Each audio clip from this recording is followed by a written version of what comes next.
வணக்கம் தலைமைகளே. இன்றைக்கு மார்ச் 27ஆம் தேதி வெள்ளிக்கிழமை, 27வது நாளாக ஈரான் தாக்கப்பட்டு கொண்டிருக்குது. கூடுதல் செய்தியாக ஈரான் மீது மிகப்பெரிய தரை வழி தாக்குதலுக்கும் ஈரானுக்கு மிகப்பெரிய அழிவை, பேரழிவை, ப்ளோ அப்படிம்பாங்க, அப்படி கொடுப்பதற்கும் அமெரிக்க இராணுவம் தயாராகி கொண்டுள்ளது. இதை ஈரான் தான் இதை நினைத்து மிகவும் பயப்படுறாங்க.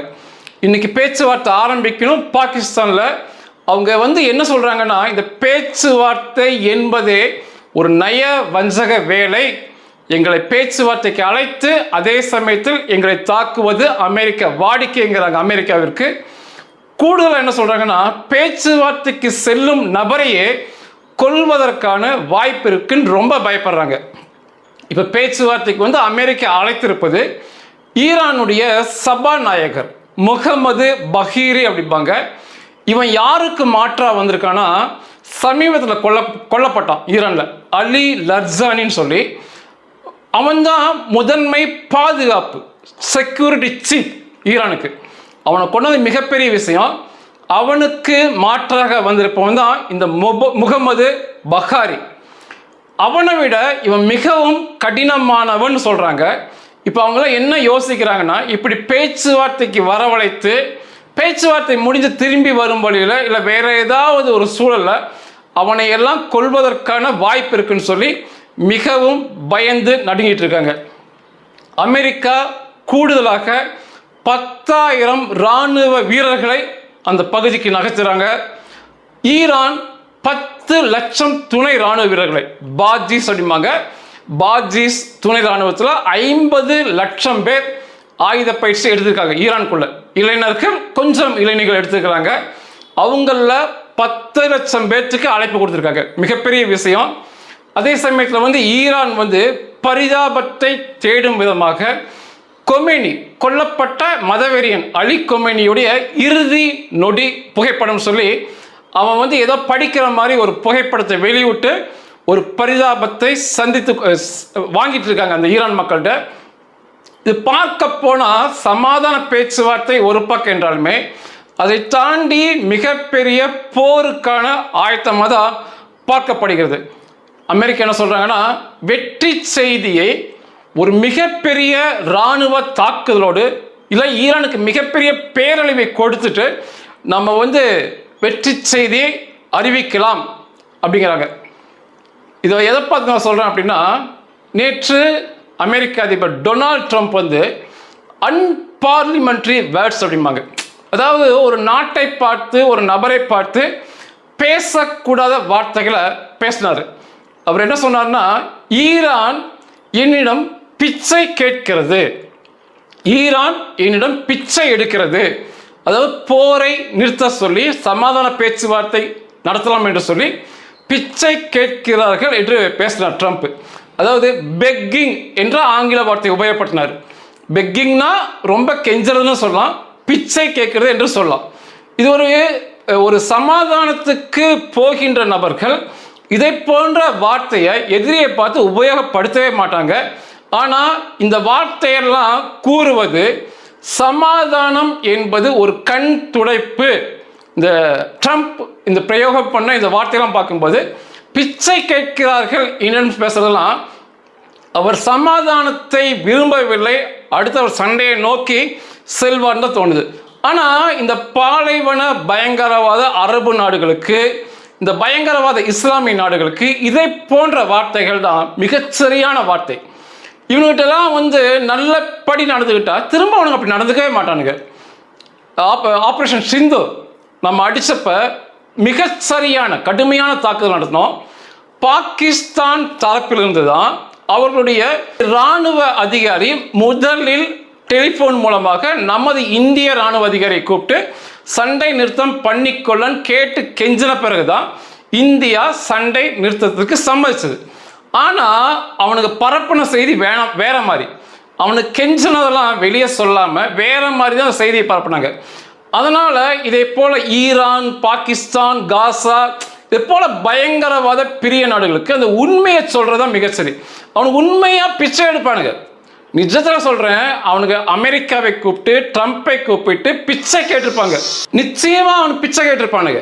எங்களை அடிக்காதீங்க, தயவுசெய்து விட்டுருங்க, நாங்கள் எதுனாலும் கேட்டுக்கிறோம் பானுங்க. ஆனால் வெளியே வந்து அவனுக்கு வந்து ஒரு நாடகம் போடுறதும் அதுக்கு இவனுக்கு ஃபயர் விடுறதும், அந்த பயங்கரவாத வழித்தோன்றர்கள், பயங்கரவாதத்தை பின்பற்றுபவர்கள் இங்கேருந்து எதுவுமே தெரியாமல் மூடனை போல ஃபயர் விடுறதுமே அவர்களுக்கெல்லாமே வந்து ட்ரம்ப் பேசுவது போல வார்த்தைகள் தான் மிக சரியானது. ஆனால் தரை வழி தாக்குதல் என்பது அவ்வளவு எளிதான காரியம் அல்ல. ஒரு வான்வழி தாக்குதல் போல தரை வழி தாக்குதலை நம்ம எடுத்துக்க முடியாது. நேற்று இஸ்ரேலில் நடந்த சம்பவங்களே இது மிக தெளிவாக விளக்கி சொல்லும். நேற்று, அதாவது வியாழக்கிழமை, ஈரானிலிருந்து 8 ஏவுகணைகள் பலாஸ்டிக் மிசைல் இஸ்ரேல் மீது தாக்குதல் நடத்தியது. அதில் 2 ஏவுகணைகள் டைரக்ட் ஹிட் அப்படிம்பாங்க, வழிமறிக்க முடியாமல் நேராக இஸ்ரேலுக்குள்ளேயே வந்து தாக்குதல் நடத்தியது.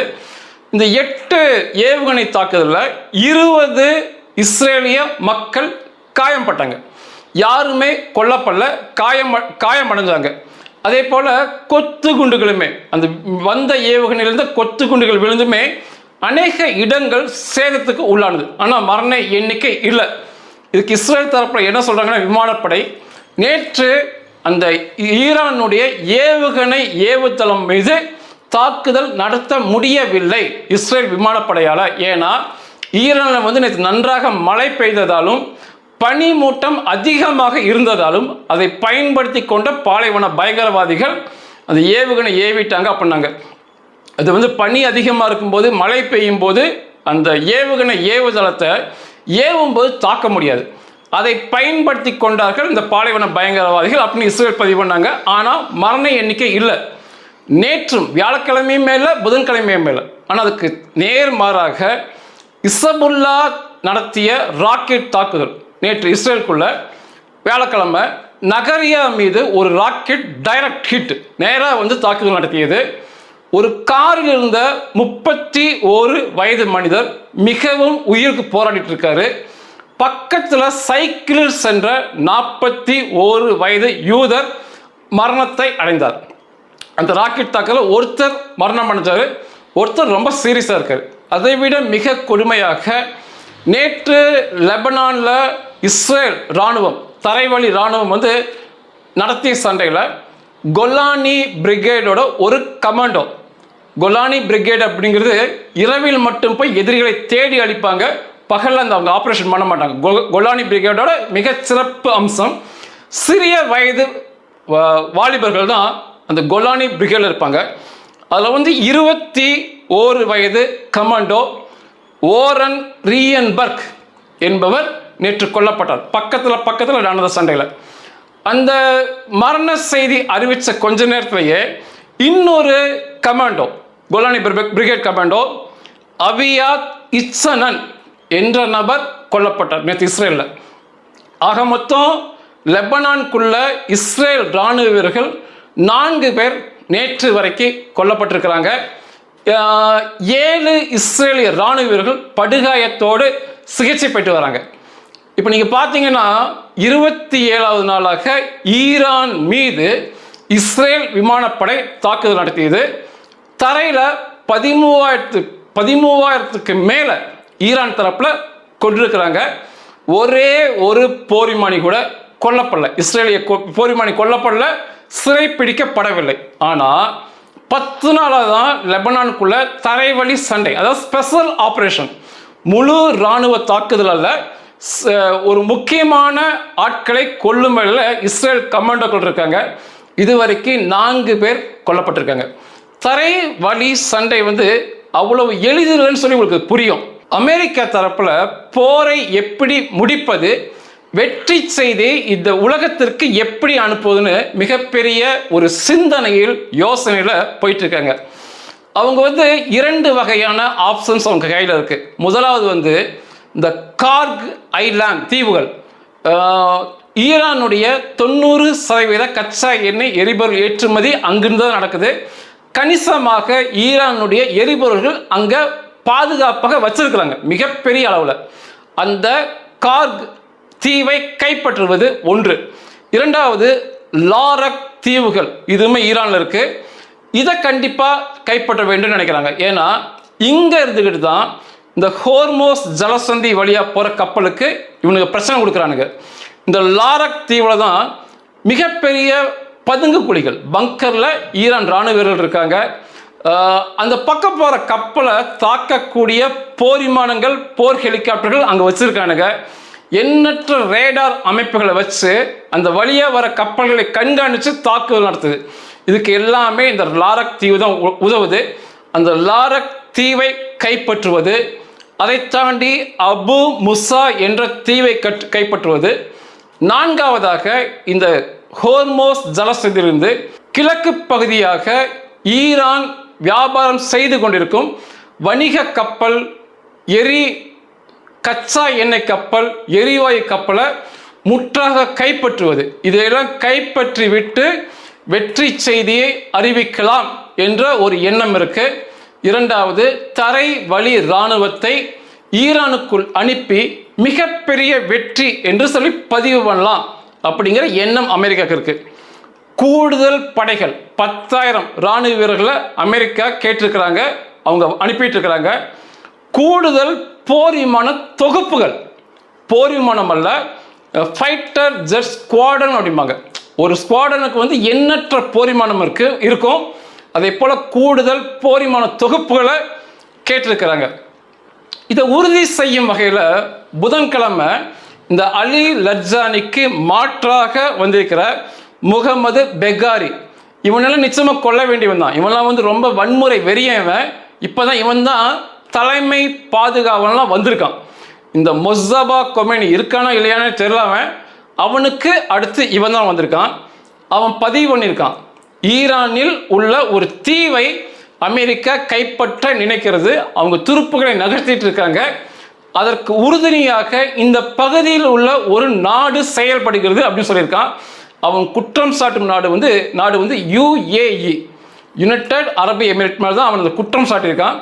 ஆனால் நாங்கள் கண்காணிச்சிருக்கோம், திரும்ப சண்டை போடுவோம்னு சொல்லி அவன் பதிவு பண்ணியிருக்கான். ஆக மொத்தம் இந்த தீவுகளை கைப்பற்றும் முயற்சி நடக்கும் என்று தெளிவாக புரிகிறது. அமெரிக்காவில் ட்ரம்ப் ஒருவேளை சமாதானத்தை விரும்பினாலுமே இந்த சண்டையை தொடர அதிக விருப்பமாக இருப்பது, இந்த சண்டை நடைபெறுவதற்கு மிகப்பெரிய காரணமாக அமைவது என்று எல்லோரும் சொல்வது அமெரிக்காவுடைய போர்க்கால அமைச்சர் பீட் ஹெக்ஸெட் தான் சொல்றாங்க. இவர் தான் இந்த சண்டைக்கு மிக முக்கியமான காரணம் அப்படிங்கிறாங்க. இவர் இந்த சின்ன வயதுல போர்க்கால அமைச்சர், வார் மினிஸ்டர் என்ற பதவிக்கு வந்ததே ட்ரம்பை சுற்றி இருக்கும் மற்றும் அமெரிக்காவில் இருக்கும் யூத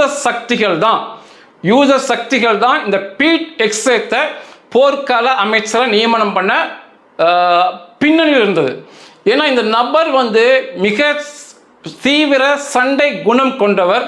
மேலும் ஈரான் இந்த காசாவைலாம் அழிப்பதற்கு இவன் மிக சரியாக இருப்பார் சொல்லிதான் இவரை தேர்ந்தெடுத்து போர்க்கால அமைச்சரை நியமனம் பண்ண யூத சக்திகள் தான் பின்னணியில் இருந்தாங்கன்னு சொல்லி குற்றம் சொல்லுவாங்க.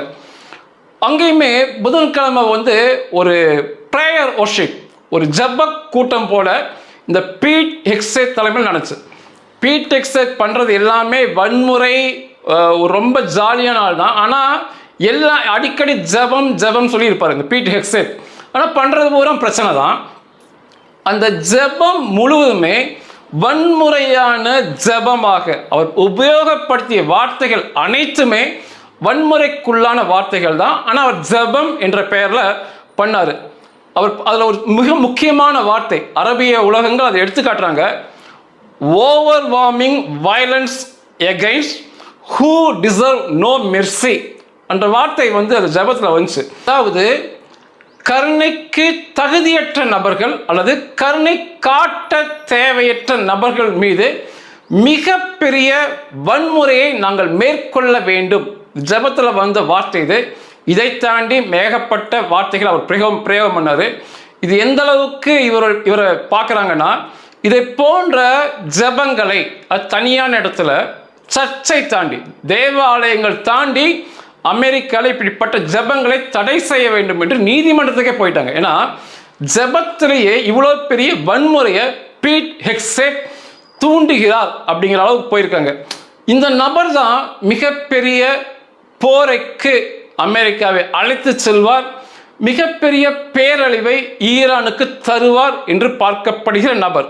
அமெரிக்காவுடைய சென்ட்ரல் கமாண்ட் தலைவர் பிராட் கூப்பர் இதுவரைக்கு ஈரான் மீது 10,000க்கு மேற்பட்ட தாக்குதல்கள் நடத்தியிருக்கோம். குண்டுகள் பார்த்தீங்கன்னா 30,000 குண்டுகள் வரைக்கும் அமெரிக்கா மட்டுமே உபயோகப்படுத்தியிருக்காங்கன்னு சொல்லியிருக்கிறாரு. பேச்சுவார்த்தை என்று அமெரிக்கா சொன்னாலுமே வெள்ளிக்கிழமை அதிகாலை வரைக்கும் அமெரிக்காவுடைய இராணுவம் பிரம்மாண்ட தாக்குதலை ஈரானுக்குள் நடத்திட்டு இருக்கு. இஸ்ரேல் அதை தாண்டி அமெரிக்கா தாக்குவதை தாண்டி பிரம்மாண்ட தாக்குதல் துல்லியமாக குறிவைத்து தாக்குதலை ஈரானுக்குள் நடத்திட்டு இருக்காங்க. இந்த சண்டையில் அமெரிக்க இராணுவம் இஸ்ரேல் இராணுவம் இணைந்து பெஞ்சமின் நெத்தனியாகு தலைமையில் அந்த சண்டை நடந்தா வேற மாதிரி இருந்திருக்குங்கிறாங்க.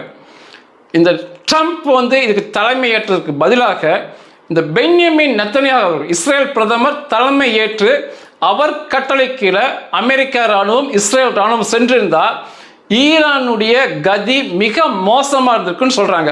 புதன்கிழமை இரவு இந்த ஈரானுடைய மதவெறியன் அலி கொமேனியுடைய இராணுவம் IRGC இஸ்லாமிக் ரெவல்யூஷனரி கார்ட்ஸ் கார்ஸ்பாங்க, அவனுக்கு தான் முதன்மை இராணுவம்.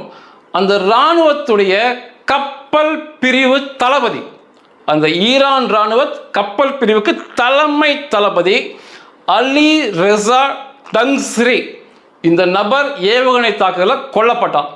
இன்னைக்கு ஈரான் இவ்வளோ பெரிய அளவில் கப்பல் படையில் முன்னேறியது, நீர்மூழ்கிகள் எண்ணற்ற போர்க்கப்பலாக முன்னேறியது. இன்னைக்கு வரைக்கும் இந்த ஹோர்மோஸ் ஜலசந்தியில் இந்த பிற நாட்டு கப்பல்கள் வராமல் தாக்குதல் நடத்துவது, இதை போல ஈரானுடைய பிரம்மாண்ட இராணுவ வளர்ச்சிக்கு இந்த அலி ரஸா டங்ஸ்ரி முக்கிய காரணம். அவனை கொண்டிருக்காங்க. அவனை கொல்லும்போது கூடையே அதே IRGC கப்பல் பிரிவுடைய உளவு படை தளபதி, கப்பல் பிரிவுக்கு உளவு பிரிவு தளபதி பெஹ்னன் ரஜாய் இந்த நபரை கொண்டிருக்காங்க. அதுபோக 20 ஈரான் IRGC இராணுவத்துடைய கப்பற்படை அதற்கடுத்த தளபதிகளை கொண்டிருக்காங்க. இஸ்ரேல் விமானப்படை இவனுக்கு எப்படி கொத்தா மாட்டிக்கிட்டாங்கன்னா, புதன்கிழமை இரவு பந்தார் அப்பாஸ் துறைமுக நகரத்தில் ஒரு பங்கருக்குள்ள பாதுகாக்கப்பட்ட பகுதி தான், அதுக்குள்ள இந்த அலி ரஸா டங்ஸ்ரி தலைமையில் இந்த ஈரான் கப்பல் படை பிற தளபதிகள் ஒன்றா சேர்ந்து ஒரு மீட்டிங், ஒரு பேச்சு நடத்தியிருக்காங்க புதன்கிழமை இரவு. இதை மிக சரியாக கண்டுபிடித்த அங்குள்ள மக்கள் இஸ்ரேல் உளவு பிரிவுக்கு தகவல் கொடுத்துருக்காங்க. இஸ்ரேல் விமானப்படை அங்கே சென்று எண்ணற்ற குண்டுமலை பொழிந்து அந்த கட்டடத்தை, அந்த பங்கரையே ஒன்றுமே இல்லாமல் பண்ணிட்டாங்க. இந்த 2 பேர் பேரை இஸ்ரேல் அறிவிச்சிருக்கு. இதை தாண்டி 20 தளபதிக்கு மேலே கொல்லப்பட்டிருக்காங்க. இனி அவர்கள் பெயர் வரும். இது மிகப்பெரிய தாக்குதலாக பார்க்கப்படுகிறது. ஈரான் மீது நடத்தப்பட்ட தாக்குதலில் நம்பர் 1 தாக்குதல்னா அலி கொமேனி மதவெறியினை கூண்டோடு அழித்தது. 2வது மிகப்பெரிய தாக்குதல் அப்படின்னா அலி லெர்சானியை கொன்றது. 3வது மிகப்பெரிய தாக்குதல் கொலை என்று பார்த்தா இந்த அலி ரெசா டங்ஸ்ரியை கொண்டது. சமாதானம் என்று பேச்சுவார்த்தை போனாலுமே இந்த நொடிப்பொழுது வரை மிகப்பெரிய தாக்குதல் தொடருது. இஸ்ரேல் இராணுவ அமைச்சர் இஸ்ரேல் காட்ஸ் இன்னைக்கு என்ன உத்தரவு கொடுத்துருக்காருன்னா, இன்னும் சில நாட்களுக்கு இந்த ஈரானிய தலைவர்கள் தளபதிகளை கொல்வதற்கு நீங்கள் எங்ககிட்ட அனுமதி கேட்க வேணாம். அதாவது இஸ்ரேல் இராணுவம் ஒரு தலைவர்களை தளபதியை கொள்ளணும்னா நிச்சயமாக இஸ்ரேல் பிரதமரிடமும் இஸ்ரேல் பாதுகாப்பு அமைச்சரிடமும் உத்தரவு வாங்கிட்டு தான் கொள்ளணும். இன்னும் சில தினங்களுக்கு அது எங்ககிட்ட வேண்டாம், நேரடியாக நீங்களே கொண்டுருங்க, நேரத்தை வீணாக்காதீர்கள் இருக்காங்க. ஒருவேளை திடீர்னு போர் நிறுத்தம்னு சொல்லிட்டாங்கன்னா அப்போ அடிக்கவே முடியாது. இருக்கின்ற நாட்களை பயன்படுத்துங்கன்னு சொல்லியிருக்காங்க. மிக கடுமையான தாக்குதல் இந்த வெள்ளிக்கிழமை அதிகாலை வரை ஈரானுக்குள்ள நடந்துட்டு இருக்கு. இந்த தகவல் எல்லாமே உளவுத்துறை மூலமாக தான் கிடைக்குதுன்னு சொல்றோம். ஈரானுடைய வலைத்தளத்தை திறந்தாதான் ஈரான் எவ்வளவு நஷ்டப்பட்டிருக்கு, ஏன் ட்ரம்பிடம் பிச்சை கேட்கிறாங்கன்னு சொல்லி நமக்கு புரிய வரும். கூடுதலாக இஸ்ரேல் இராணுவ தரப்பிற்கு அமெரிக்கா ஒரு வேண்டுகோள் விடுத்திருக்காங்க. ரொம்ப கெஞ்சலான நிலையில் எக்காரணம் கொண்டும் ஈரான் வெளியுறவுத்துறை அமைச்சர் அப்பாஸ் அரகாசியை கொன்றாதீங்க. அந்த சபாநாயகர் புதியதாக வந்திருக்கிற மத வெறியன் இந்த முகமது பஹரை அவனை கொள்ளாதீங்க. ஏன்னா அவங்க 2 பேர்த்தையும் கொண்டுட்டீங்கன்னா ஈரானுக்குள்ள பேச்சுவார்த்தை யாரிடம் நடத்துவது என்றே புரியாது, தலைகள் இல்லாமல் போயிடுவாங்க. அதனால் இந்த 2 பேர்த்த பேச்சுவார்த்தை முடியும் வரை விட்டு வைங்கன்னு இருக்காங்க. அந்த 2 பேர் சில தினங்கள் உயிரோடு இருப்பதற்கான வாய்ப்புகள் உண்டு. சரி, இந்த சண்டை இப்படியே இந்த நிலையிலேயே முற்று பெறலாம். ட்ரம்ப் அறிவிக்கலாம் சண்டை நின்று விட்டது என்று சொல்லி அறிவிக்கலாம் ஒன்று, அல்லது கார்க் ஐலண்டை கார்க் தீவுகளை கைப்பற்றிவிட்டு இந்த சண்டை முற்று பெற்றது மாபெரும் வெற்றி என்று அறிவிக்கலாம். அல்லது மூன்றாவது, மிகப்பெரிய அளவில் மக்கள் போராட்டம் ஈரானில் ஈடுபட்டு தரைவழி துருப்புகள் உள்ளே சென்று மிகப்பெரிய வெற்றி என்ற பெரிய செய்தியோட இந்த சண்டை நிறுத்தம் அமலுக்கு வரலாம். இந்த 3க்குமே வாய்ப்பு உள்ளது. ஒரு இராணுவ ரீதியாக மக்கள் போராட்டம் மட்டுமே ஆட்சி மாற்றத்தை நிச்சயம் கொண்டு வராது. இது உலக ஆராய்ச்சி, இது உலகம் முழுவதும் நடந்த சண்டை ஆராய்ச்சி பண்ணிங்கன்னா மக்கள் போராட்டத்தை ஆராய்ச்சி பண்ண அது புரியும். வெறும் மக்கள் போராட்டம் மட்டுமே ஒரு ஆட்சி மாற்றத்தை கொண்டு வரவே வராது. ஆளும் கட்சியில் நிச்சயம் பிளவு ஏற்பட வேண்டும். ஆளுகின்ற கட்சிக்குள்ள எதிர்கட்சிகள் அந்த மக்கள் பக்கம் நிற்க வேண்டும். மிக முக்கியமானது இராணுவம். அந்த நாட்டு இராணுவம் என்பது மக்கள் பக்கம் நிற்க வேண்டும், இராணுவமும் காவல்துறையும். அப்படி ஒரு சூழல்ல தான் மக்கள் போராட்டம் மிகப்பெரிய வெற்றியை பெறும். அதுவுமே ஐஆர்ஜிசி பாஜிஸ் போன்ற இரத்த வெறி பிடித்த அந்த போராட்டக்கார அப்பாவி மக்களை 2 தினங்களில் 87,000 பேரை கொள்ளுவதற்கு துணிச்சல் மிக்க அந்த இரத்த காட்டேரிகள் முன்னால் ஆயுதமற்ற நிராயுதபாணியான மக்களால் நிச்சயமாக ஒன்றுமே செய்ய முடியாது. இதன்படி ஈரானில் மக்கள் போராட்டம் ஏற்பட்டு லட்சக்கணக்கில் அந்த பாஜிஸ் ஐஆர்ஜிசி இராணுவ காட்டு மிராண்டிகள் பேடிகள் பழிக்கு பழிவாங்கும் விதமாக லட்சக்கணக்கில் கொன்று குவிக்கப்பட வேண்டும், தெருக்கள் பூரா பிணமாக கிடக்க வேண்டும் என்றால், அந்த ஈரான் ஆளும் கட்சியில் பிளவு ஏற்பட வேண்டும் என்றால், எதிர்கட்சிகள் அந்த மக்களோடு நிற்க வேண்டும் என்றால், மீதம் இருக்கும் இராணுவ வீரர்கள் அந்த மக்களோடு நிற்க வேண்டும் என்றால், நிச்சயமாக தரை வழி துருப்புகள் ஈரானுக்குள்ள நுழைய வேண்டும். அமெரிக்க இராணுவ வீரர்கள், இஸ்ரேல் இராணுவ வீரர்கள், குர்தீஸ் போராளிகள், முடிந்தால் உகாண்டா இராணுவ வீரர்கள், இவங்கெல்லாம் ஈரானுக்குள் நுழைந்து மாபெரும் தரைவழி தாக்குதல் நடத்தினாதான் இந்த இவ்வளோ பெரிய வெற்றி சாத்தியமாகும். கைப்பற்ற வேண்டும், வெற்றி பெற வேண்டும் என்று சொன்னால், அந்த வார்த்தை வந்தாலே, கைப்பற்ற வேண்டும் என்ற வார்த்தை வந்தால், தலைவனை கைப்பற்ற வேண்டும், அந்த எதிரின் நாட்டை கைப்பற்ற வேண்டும் என்றால் தரை வழி இராணுவம் நிச்சயமாக அவசியம். தரை வழி இராணுவம் இல்லாமல் இந்த வெற்றி சாத்தியம் ஆகவே ஆகாது. விமானப்படை தாக்குதல் மூலமாக அழிவை கொடுக்கலாம், எதிரி நாட்டுக்கு அழிவை கொடுக்கலாம், பலவீனப்படுத்தலாம். ஆனால் அந்த நாட்டுக்குள் நுழைந்தோம், அந்த தலைநகரத்தை கைப்பற்றினோம், எங்கள் தேசிய கொடியை, இஸ்ரேல் நாட்டுக்கொடியை ஈரான் தலைநகர் டெஹ்ரானில் பறக்க விட்டோம் அப்படின்னு சொல்லணும். அதை பதிவொன்றுனா தரை வழி துருப்புகள் நிச்சயமாக அவசியம். இப்பொழுது இஸ்ரேல் விமானப்படை அமெரிக்காவுடைய தாக்குதல்கள் மிகப்பெரிய அழிவை அந்த ஈரானுக்கு கொடுத்துருக்குறாங்க, மிகப்பெரிய பலவீனப்படுத்துதலை ஈரானுக்கு கொடுத்துருக்காங்க. அதனால தான் அவனுங்க ட்ரம்ப்ட திரைமறைவில் பிச்சை கேட்டு கையேந்தி நிற்பது. ஆனால் இறுதி வெற்றினா தரைவழி துருப்புகள் நிச்சயமாக உள்ள போகணும். ஆனால் மிகப்பெரிய இழப்பையும் சந்திக்க வேண்டி வரும். இந்த லெபனான் தாக்குதல், லெபனானில் இஸ்ரேல் இராணுவ வீரர்கள் கொல்லப்படுவது உங்களுக்கு அதை புலப்படுத்தி இருக்கும். நிச்சயமாக கணிசமாக 1000க்கும் குறைவில்லாத வகையில் இஸ்ரேலிய இராணுவ வீரர்கள், அமெரிக்க இராணுவ வீரர்கள், குர்திஸ் போராளிகள் கொல்லப்பட்டு அநேக நாட்கள் சண்டை நடந்துதான் இதை போன்ற வெற்றியை நிச்சயம் பதிவு செய்ய முடியும். எந்த வெற்றியை நோக்கி அமெரிக்கா செல்கிறது, எதோடு இந்த போரை நிறுத்தப் போகிறது சொல்லி வருகின்ற நாட்களில் தெரியும். நன்றிகள்.